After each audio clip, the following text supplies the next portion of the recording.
Last video में हम लोग टोटल कॉस्ट समझ रहे थे। Total cost, concept of cost का पहला कॉन्सेप्ट था आपका, जिसमें से हम लोगों ने देखा हुआ है कि जो टोटल कॉस्ट है आपका टीसी, जिसे हम टीसी से नोट कर रहे थे, उसको डिफाइन करते हुए हमने देखा था कि total cost is the sum total of total fixed cost and total variable cost. हमने इसको डेफिनेशन से भी इसी तरह से समझा है और फिर हम लोगों ने सिंबॉलिक फॉर्म में देखा हुआ है। तो टोटल कॉस्ट क्योंकि सम टोटल है total fixed and total variable cost का, तो उसके लिए आपको अगर टोटल कॉस्ट के नेचर को और टोटल कॉस्ट के कर्व को समझना है और जानना है कि टोटल कॉस्ट टीसी का कर्व का शेप कैसा बनेगा, तो हमें सबसे पहले टीएफसी और टीवीसी को जानना पड़ेगा। और ये काम हम कर चुके हैं अपने लास्ट वीडियो में। हम लोगों ने टोटल फिक्स्ड कॉस्ट का कर्व और टेबल सब बना लिया था, जिसमें से हमने देखा था कि टीएफसी का जो कर्व है या टीएफसी का जो लाइन है वो आपका parallel to the X axis होता है, जो इंडिकेट करता है कि टीएफसी यानी कि total fixed cost remains constant रहता है at all units of output produced. साथ ही साथ टीएफसी का जो कर्व है हमने देखा हुआ था कि ये वाई एक्सिस से शुरू होता है, जो इंडिकेट करता है कि आउटपुट का प्रोडक्शन अगर जीरो है तो टीएफसी जो है वो आपका कुछ ना कुछ रहेगा, वो प्रेजेंट रहेगा। फिर हम लोगों ने टोटल वेरिएबल कॉस्ट देखा हुआ है एंड टोटल वेरिएबल कॉस्ट के कर्व को जब हम देख रहे थे, मतलब टेबल बनाने के बाद हम टीवीसी का शेप, कर्व का शेप बना रहे थे, तो हमें ये ओरिजिन से स्टार्ट होता हुआ अपवर्ड राइजिंग कर्व नजर आ रहा था। अपवर्ड राइजिंग कर्व ये इसलिए था क्योंकि यहाँ पे ये शो करता है output and total variable cost के बीच में कैसा रिलेशनशिप, तो पॉजिटिव रिलेशनशिप, जिसे आप डायरेक्ट रिलेशनशिप भी कह सकते हैं। और टीवीसी का जो कर्व है ये ओरिजिन से स्टार्ट होता है, इसका मतलब है ये इंडिकेट करता है कि जब आउटपुट का प्रोडक्शन जीरो होगा तो टोटल वेरिएबल कॉस्ट भी जीरो होगा।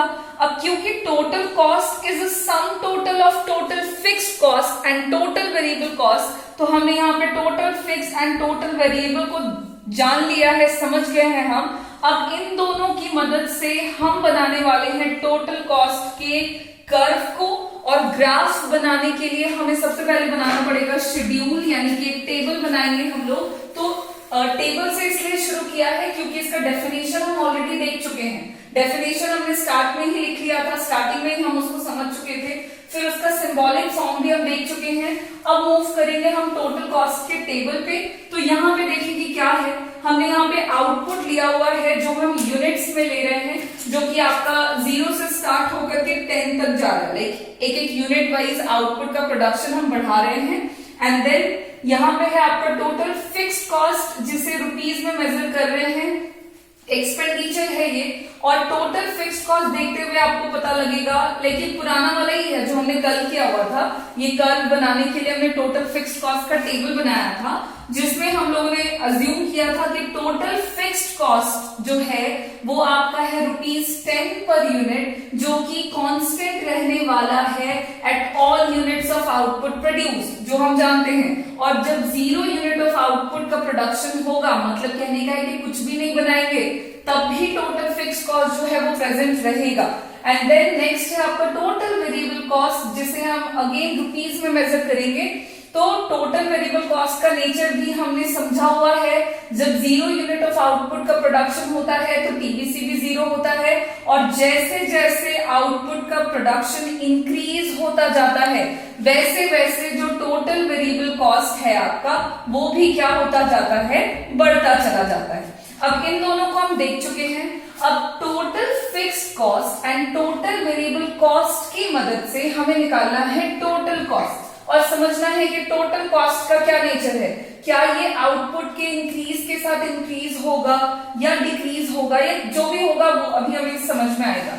यहाँ पे हम टोटल कॉस्ट को कैसे निकालेंगे, तो टीएफसी और टीवीसी को सिंपली हम ऐड करते जाएंगे at a corresponding level of output produce, हमें टोटल कॉस्ट का वैल्यू मिलता जाएगा। तो जरा देखें, जब 0 यूनिट ऑफ आउटपुट का प्रोडक्शन है तो यहाँ पे टीएफसी है 10 और टीवीसी है 0, तो इन दोनों का सम टोटल हो गया आपका 10। सिमिलरली जब 1 यूनिट ऑफ आउटपुट का प्रोडक्शन हो रहा है तो टीएफसी है 10 और टीवीसी है 10, तो दोनों को ऐड करेंगे, आपको वैल्यू जो है वो मिलता जाएगा। ये बहुत सिंपल है, सिंपली हम ऐड करते जा रहे हैं एंड वैल्यू यहाँ पे लिखते जाएंगे, ठीक है। 3 यूनिट पे है 34, 4 यूनिट पे हो जाएगा आपका 38, इसी तरह से 42, 48, 56, 66, 82 एंड यहाँ पे हो जाएगा आपका 100। ये मिला है हमें टोटल कॉस्ट का वैल्यू, जिसे हमने कैसे डिराइव किया है या कैसे निकाला है, तो हमने सिंपली टीएफसी और टीबीसी को ऐड किया है और ऐड करते करते हमको टोटल कॉस्ट का वैल्यू मिल रहा है।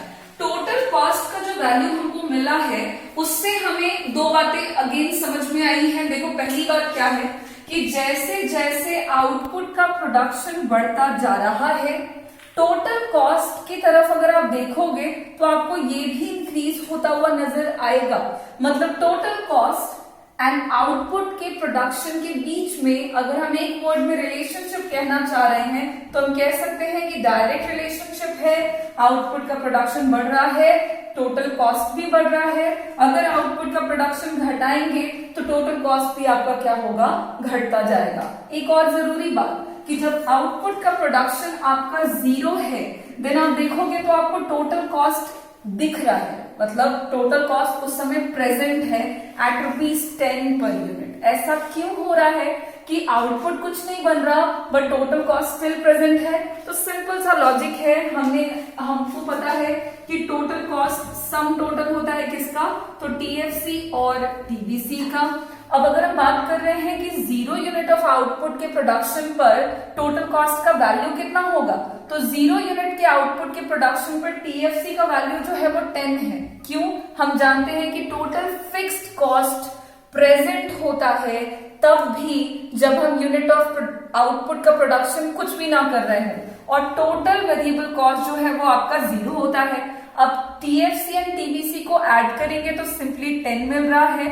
तो क्योंकि टोटल कॉस्ट जो है वो सम टोटल होता है टीएफसी एंड टीबीसी का, that is why at 0 level of output produce total cost is present. और सवाल है कि कितना होगा टोटल कॉस्ट, तो total cost 0 unit of output के प्रोडक्शन पर उतना ही होगा जितना आपका टोटल फिक्स्ड कॉस्ट होगा, क्योंकि टोटल फिक्स्ड कॉस्ट जो है वो 0 यूनिट ऑफ आउटपुट पर प्रेजेंट होता है, क्यों, वेयर एज टीबीसी जो है वो आपका 0 होता है। तो ये 0 है तो इसका तो कोई काम नहीं, लेकिन क्योंकि ये प्रेजेंट है और इन दोनों का सम टोटल है टीसी यानी कि टोटल कॉस्ट, तो टोटल कॉस्ट भी प्रेजेंट हो जाता है कब, तो 0 यूनिट ऑफ आउटपुट के प्रोडक्शन पर, और ये उतना ही होगा जितना टोटल फिक्स्ड कॉस्ट होगा। तो दो बातें पता लग गई कि टोटल कॉस्ट एंड आउटपुट के प्रोडक्शन पर है के बीच में है पॉजिटिव रिलेशनशिप, डायरेक्ट रिलेशनशिप, और 0 यूनिट ऑफ आउटपुट के प्रोडक्शन पर जो टोटल कॉस्ट है आपका वो प्रेजेंट होगा कितना, उतना जितना कि टोटल फिक्स्ड कॉस्ट होगा। अब इसी वैल्यू की मदद से, इन्हीं वैल्यूज की मदद से हम टोटल कॉस्ट के कर्व का शेप देखते हैं कि वो कैसा होगा। तो यहाँ पे हमने एक्स एक्सिस पे लिया हुआ है आउटपुट का प्रोडक्शन लिया हुआ है जिसको हम यूनिट में मेजर कर रहे हैं, वाई एक्सिस पे हम ले रहे हैं टोटल कॉस्ट जिसको रुपीज में मेजर कर रहे हैं, ये है आपका 10। ठीक है, अब देखो यहाँ पे हम ग्राफ बनाएंगे, सिंपल तरीका है, आप एक तरफ आउटपुट देखो दूसरी तरफ टोटल कॉस्ट देखो, बिकॉज हमें टोटल कॉस्ट का कर्व चाहिए। तो इन दोनों से अभी कोई लेना देना नहीं है, वो हम कर चुके हैं ऑलरेडी। तो जब 0 है आउटपुट का प्रोडक्शन, टोटल कॉस्ट इज 10, दोनों का कॉमन पॉइंट कहाँ बनेगा, तो आउटपुट यहाँ और टोटल कॉस्ट है वाई एक्सिस पे, तो इन दोनों का कॉमन पॉइंट जो है ये यहाँ पे बनेगा 0 पे 10। ठीक है, फिर जब आउटपुट का प्रोडक्शन है 1, देन टोटल कॉस्ट है 20, तो 1 पे है आपका 20, ये रहा कॉमन पॉइंट। फिर जब टोटल कॉस्ट है 2, देन आप फिर जब आउटपुट का प्रोडक्शन है 2, देन टोटल कॉस्ट है आपका 28, इन दोनों का कॉमन पॉइंट कुछ यहां। फिर 3 पे है टोटल कॉस्ट आपका कितना 34, यहां पे बनेगा कॉमन पॉइंट। 4 पे है आपका 38, ठीक है। 5 पे है 42, दोनों के कॉमन पॉइंट पे जाएंगे, ये हो गया कॉमन पॉइंट। 6 पे है 48, ठीक। 7 पे है 56,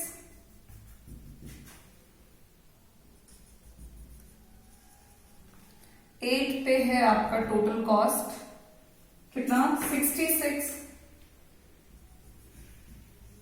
ये हो गया कॉमन पॉइंट दोनों का, ठीक है। 9 पे है आपका 82, ये हो गया कॉमन पॉइंट। एंड 10 जब है आउटपुट का प्रोडक्शन, देन टोटल कॉस्ट है आपका 100, तो इन दोनों का कॉमन पॉइंट बनेगा यहाँ पे। अब सिंपली हमें क्या करना है, तो हमें जो टोटल 10 डॉट्स मिले हैं इनको क्लियरली मिला लेना है बिल्कुल फ्री हैंड से। जब आप ऐसा करोगे देन आपको टीसी यानी कि टोटल कॉस्ट का कर्व मिलेगा, और ये कर्व जो बना है हमारा, इसे नाम दे दीजिए टीसी, और ये देखने पर पता लग रहा है कि ये अपवर्ड राइजिंग है from left to the right. ये अपवर्ड राइजिंग जो गया है आपका, ये इंडिकेट कर रहा है positive relationship between the total cost and output produced. और साथ ही साथ एक चीज और है गौर करने वाली, कि टोटल कॉस्ट का जो कर्व है वो आपके वाई एक्सिस से स्टार्ट हो रहा है। जो ओरिजिन पॉइंट है टोटल कॉस्ट कर्व का वो है वाई एक्सिस, और ऐसा इसलिए क्योंकि 0 यूनिट ऑफ आउटपुट के प्रोडक्शन पर, मतलब जब आउटपुट कुछ भी नहीं बन रहा हो तब भी टोटल कॉस्ट जो है वो प्रेजेंट है, और ये उतना ही प्रेजेंट है जितना टीएफसी होगा at 0 unit of output produced. तो यहाँ पे हमको टोटल कॉस्ट पता लग गया, और इसके साथ ही हमने टोटल कॉस्ट का जो कॉन्सेप्ट है वो समझ लिया है, उसका डेफिनेशन देखा हमने, सिंबॉलिक फॉर्म देख लिया, यहाँ पे अभी टेबल भी बना लिया है और ग्राफ्स भी जान चुके हैं, और टोटल कॉस्ट को समझते हुए हमने टीएफसी और टीवीसी को भी समझ लिया है। तो ये हमारा जो पहला कॉन्सेप्ट था टोटल कॉस्ट वो फिनिश है। अब इसके आगे हमें एक चीज और समझनी है कि total cost, total variable cost and total fixed cost, इन तीनों के बीच में क्या रिलेशनशिप है, जिसे हम बहुत ही शॉर्ट से एक ग्राफ से समझ लेंगे कुछ पॉइंट से, एंड देन फिर हम लोग अपने अगले कॉन्सेप्ट पे चलेंगे जो कि होगा हमारा एवरेज कॉस्ट। Thank you.